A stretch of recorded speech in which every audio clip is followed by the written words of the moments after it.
Carl Manalo Roque ang buong pangalan ni Dominic Roque, na ipinanganak noong July 20, 1990 sa probinsya ng Cavite kung saan din siya lumaki. Siya ang pangalawa sa apat na mga anak ng mag-asawa na sina Anthony Roque Sr. at Lena Roque. Ang kanyang mga magulang ay parehong negosyante. Ang ama niya ang CEO ng kanilang kumpanya at habang ang kanyang ina naman ang presidente ng kanilang kumpanya.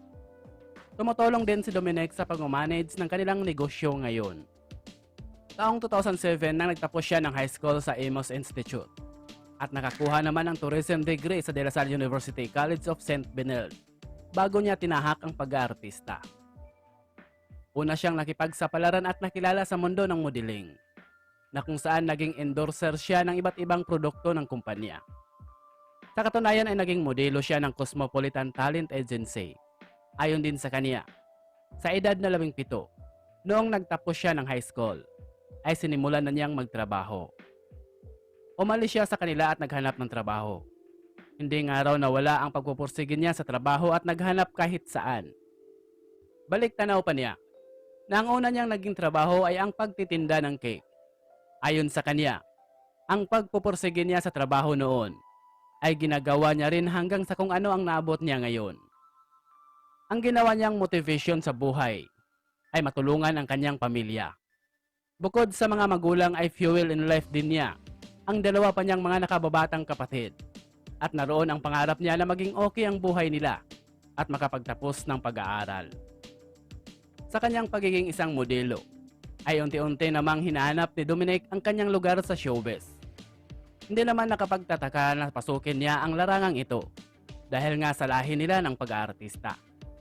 Si Dominic ang pamangkin ng dating aktres na si Beth Tamayo, na kapatid ng kanyang ama. Noong taong 2010, ng ABS-CBN at Star Magic, lumabas siya sa kanyang kanunahang teleserye sa telebisyon nang napasama siya sa pinagbibidahang serye ni Julian Santos na Habang May Buhay.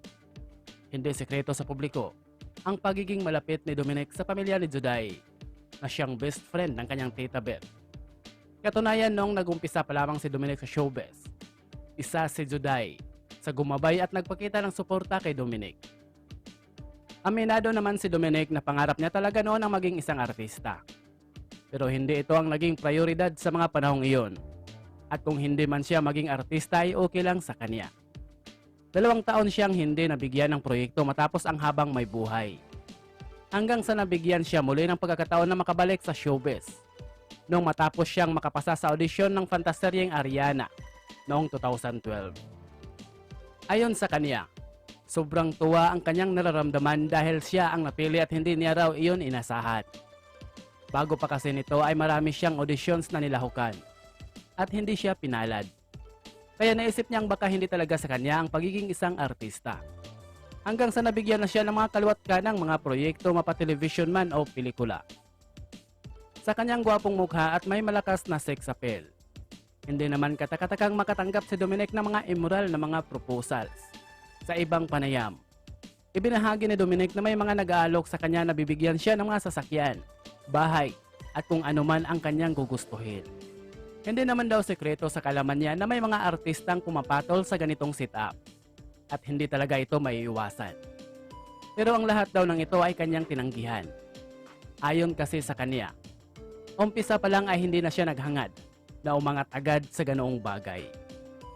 Nagsimula nga raw siyang walang sasakyan at nagkukommute.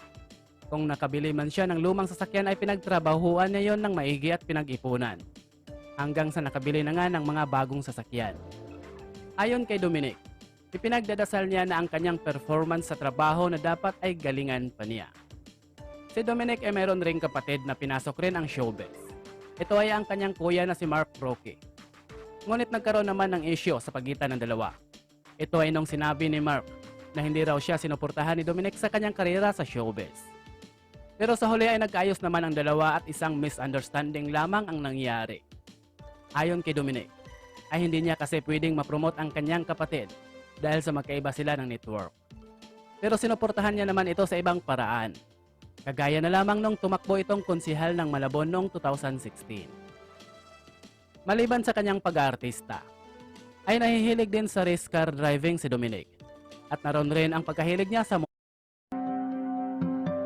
Experience the magic of France's signature fabric paired with feminine lace in our high waist control lace shaper. Motorsports. Katunayan, siya ang nanguna noon sa Celebrity Division ng Toyota Vios Cup Season 4 noong 2017. Sa ilang taon naman ni Dominic sa showbiz, ay napanatili naman ito ang pagiging pribado ng kanyang buhay pag-ibig. Kaya ito rin ang dahilan kung kaya binansagan siyang pambansang third wheel. Dahil sa tuwing nakakasama niya ang kanyang mga showbiz na mga kaibigan, ay siya lang ang tanging walang kapariha. Masasabing ang sadyang naghihintay lang si Dominic ng tamang panahon sa babaeng pag-aalayan niya ng kanyang puso. At tuluyan na ngang tinuldukan ni Dominic ang kanyang pagiging third wheel sa feeling ng kanyang fiancé na si Bia Alonzo. Ayon kay Bia, ang pinakanagustuhan niya kay Dominic ay ang pagsuyo nito hindi lang sa kanya kundi pati na rin sa kanyang pamilya. Maswerte raw siya na nagkaroon siya ng nobyong mabait at maunawain at nagpapaligaya ng kanyang puso. Kahit pa gaano kaganda ang kanilang relasyon, ay binigyan pa rin ito ng isyu, tulad ng magkaiba ang estado ng kanilang karir. At kapansin-pansin naman na may kanya-kanyang opinyon ang mga tao patungkol sa pagiging successful at big star ni Bia at ang pagiging working actor naman ni Dominic. Nauna nang nilinaw ni Bia sa kanyang panayam na kahit kailan ay hindi naging issue ito sa kanila ni Dominic. Ayon sa kanya, hindi siya tumitingin sa estado ng isang lalaki kahit kailan.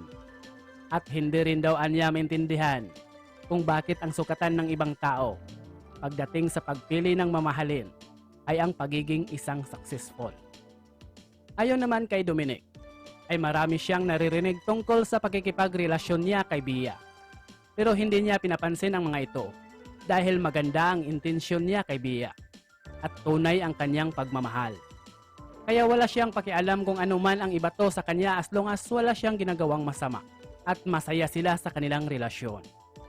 Kaya nakalipas ang mahigit 2 taong bilang magkasintahan, ay naging engaged ang dalawa noong nagpropose si Dominic kay Bia noong July 18, 2023 sa Bataan. At pinakita lang nila na tunay ang kanilang pagmamahal sa isa't isa. Ngayon naman higala ay malalaman mo na kung gaano ba kayaman ang isang Dominic Roque. Sa mahigit 1 dekada na niya sa showbiz at nagkaroon ng mga endorsements at mga proyekto sa TV at pelikula. Kaya ayon sa isang website na popularbio.com, ang kanyang estimated net worth ay nasa 1.5 million US dollars. Or kapag sa pera natin, ito ay nasa 75 million pesos. Yan ay ayon sa website na nabanggit. Ayon sa nabanggit ko kanina, siya ay mahilig sa mga motor.